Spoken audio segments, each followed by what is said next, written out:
Hello everyone. Welcome to the fourth chapter of C++. In this video, we are going to learn operators and expressions used in C++. So, in this chapter, we will learn operators, types of operators, expression, type conversion, order of precedence and associativity, and manipulators. Let's learn each of the topics one by one. First topic is operator.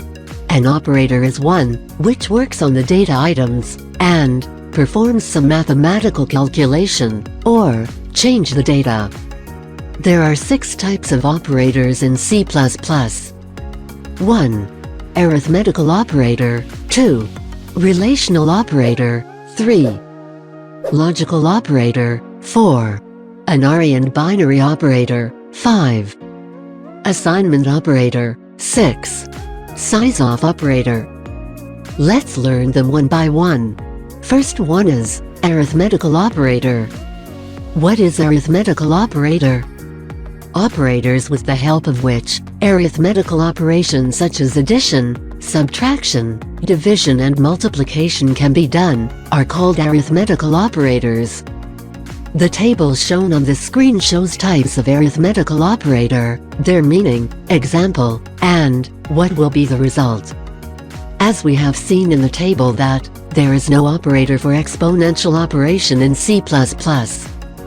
It is noted that the modulus operator can only be used with integer data type.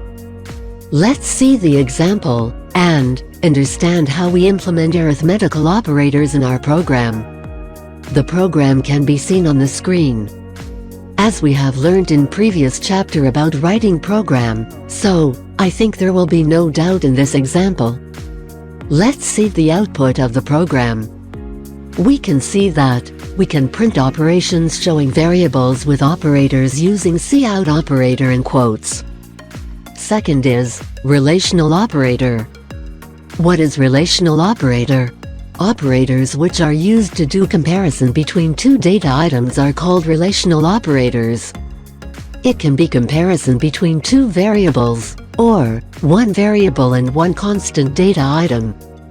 Relational operator is used to determine the relationship between two operands. There are 6 types of relational operators. You can see the 6 types of relational operators as shown in the table. Relational operators always produce a true or false result. If the statement is true, then it returns 1. And if the statement is false, it returns 0. In some situation, we have to find a statement is whether true or false for further operations. In that situation, we use relational operators. Relational operators are mostly used with conditional statement. We will learn about conditional statement in the next chapter. This is all for this video.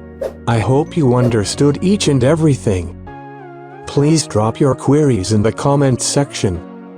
If you like this video, please hit like button.